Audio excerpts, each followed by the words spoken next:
Hello all, welcome back. I'm Pawan Shriram. In this video, I'm talking with Sakina Fatima, a true inspirer who has won a prestigious Erasmus Mundus Master Scholarship to pursue her Masters in Artificial Intelligence and Software Engineering in Ireland and Scotland. Tell me about yourself. I'm Sakina, and I just completed my joint Erasmus Mundus Masters in Software Engineering and Artificial Intelligence from National University of Ireland in Maynooth, University of St Andrews in Scotland, and University de Lorraine, Nancy, France. And it was one of the most amazing experience of my life. I cannot even put it in one word. It was that much good. Before joining this masters, I worked as a technical consultant at IBM Pakistan. And there I worked with a couple of different teams. First I was working with the technical sales team, and then I was more involved with the consultancy thing. So I got experience in both of them. And before that I did my bachelor's in computer science from Pakistan. So, what has been your inspiration to go towards software engineering? Actually, I like analyzing things, and the thing is, I had a very interesting actually background. My South Asian parents, they have a dream for their girls to become a doctor. So that was my case as well. And from the childhood, oh, she is going to be a doctor, she is going to be become a doctor and everything. So but then when in my high school, so I never studied computer science before, or we did not even have a PC at home. Like, we had a PC for playing games, but not more than that. So I just was more into bio and everything. And then after high school, when I had to go for the university, I switched my career from like bio to completely different computer science. And that was the thing, because I was just interested at what it is, and I just wanted to switch completely from bio. I was done with it. So that was my first that was the first thing that to push me towards it, and I wanted to explore things. So this was my main goal. I know a lot of people have the love for programming from the start, and that's why they come into the computer science, but my case was totally different. And after coming into the computer science, just for the curiosity, I joined it, and then I fell in love with the programming, and then with making logic specifically, and solving puzzles and all these kind of making algorithms and all that. So I started to enjoy it, and I had this thing in my mind. I took it as a challenge that, okay, I am doing it. I did not have a background in it, but I have to be on the top. That's how my nature is.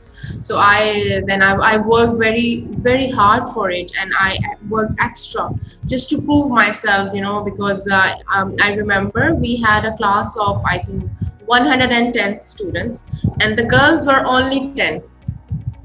So I had this competition in my mind that, no, I have to be on the top.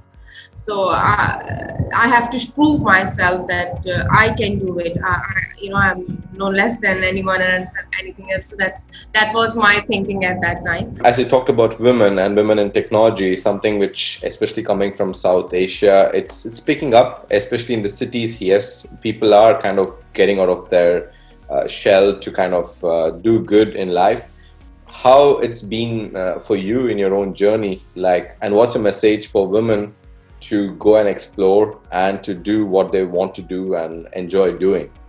Well, what I have learned and what my experience is so far, I would say, if computer science, I know there are very less girls in computer science, and the reason is it, or any STEM or engineering field, is that there is a stereotype attached that maybe girls cannot work well in these fields, and like, we have this thing in Pakistan specifically, the girls are more towards the medical field or doctors and stuff like that, and guys are more towards the engineering. But I think it's a wrong concept, because even if you take medicine, you have to study a lot in that. You need intelligence, you need to use your brain in that as well. So in both, in any field, you need to use your brain, right? So I think it depends on the interest. If someone, if anyone has interest in it, if a girl or anyone, just go for the field you have interest in. And in computer science, it's nothing different from any other field. It's just if you think that you, and I would say that don't come into computer science if you just want to um, kind of because of the pressure of the peer pressure, or because someone else got a very good job in computer science, or so you think, okay, you will go into computer science. Only do anything that you think that you like it, you want to do it, because otherwise, like any other field, this is going to be tough. But if you have interest, if you want to explore things, it's just like normal other fields, like my background is very different. I was, if I can excel, if I can get this Erasmus scholarship, without having that very different background and everything. So I think anyone can excel, and anyone can pursue great career in it regarding their gender, regardless their gender. So that's my message. I don't even consider this thing as gender based. I don't even think about it, because I think it's just, if there are a great female software engineers, AI scientists in the world, and I don't want to be biased, but I personally I have seen great. I think that women, they have by nature, by by default, they have this thing that they are more serious about their plans, and they are more analytical about situations as well. That's how we are. That's our built-in feature. So I think this is something which we need in computer science, right? Analyzing things, analytical situations, handling with analytical situations, because I think girls are very good in that in real life, right? So it's the same in computer science as well. So if I will be very biased, and I would say that girls can be much better data scientists or computer scientists in general. Sakina, what's your message for women in technology? Another important thing I believe, and I have observed throughout my career, is that especially in South Asian countries, or girls sometimes get very scared or nervous. They have this thing, and it's normal. It's a natural thing. They become nervous very easily, and I would say that I have seen this, and I would say that it's also because of the society and the things and the culture thing, that it's incorporated in our minds that girls cannot use that logic, or they cannot understand the logic things, and they cannot explore things that much as compared to the boys. So we have this thing in our mind as well, and we don't come forward as well. I think it's more about that how we leave our comfort zone. And how, so as I was saying, that in a class where there are guys more than 100, and you are only 10 students in that class, the girls are only 10% of that class, for example. So in that case, you need to get out of your comfort zone. You need to explore new things in order to make yourself stand out. You have to do you have to do extra work.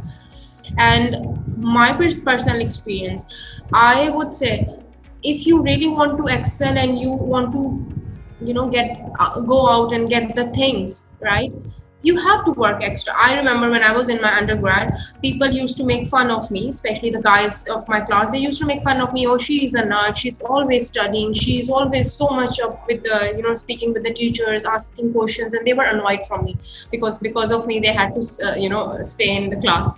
So they were always annoyed with me, and I never cared about it. I never got scared from that.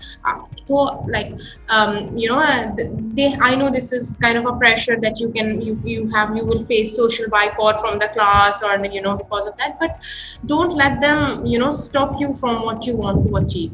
And today, all of those people, all of my classmates, they are sending me requests on the LinkedIn, and they are always asking me questions, the same people, and they take me as an inspiration. So I don't want to I don't want to swap all that hard work, all that extra hours, all that sleepless nights with anything now, because what I have achieved, and I have a still long way to go, and I have still long way to learn as well. But I would really, that's my key message. Just come out of your comfort zone. Do effort on your own. And I know at one point, even if your parents or if the society is stopping you from that, but just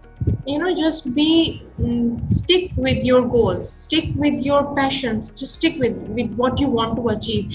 And at one time, things will change. The tables will turn. The same people, my father was a bit reluctant as well when, about me going to Erasmus as well. And when I got the prizes and everything, and he sends me message now and then, he said that he's proud of me. And he was reluctant, but he saw that I am not willing to give up. And he saw that how much hard work I am doing. So then he started supporting me as well. He helped in all the visa documentation, taking me to the embassies, and even praying for me when I was worried when my visa was delayed and everything. So that's the thing, that just stick up with your goals, and then you will achieve what you want to achieve. Wow, what an inspiring discussion it has been with Sakina. She has always stood for her strong belief and, most importantly, women in technology. As myself being a strong advocate of gender equality and equal pay, this is truly amazing. And I hope this has been extremely inspiring to many of you out there listening to this. So if you ever have a dream, no matter what obstacles are, you can always achieve it. You just have to believe in yourself and have the confidence, and things starts happening. I wish you all good luck and see you all in my next video.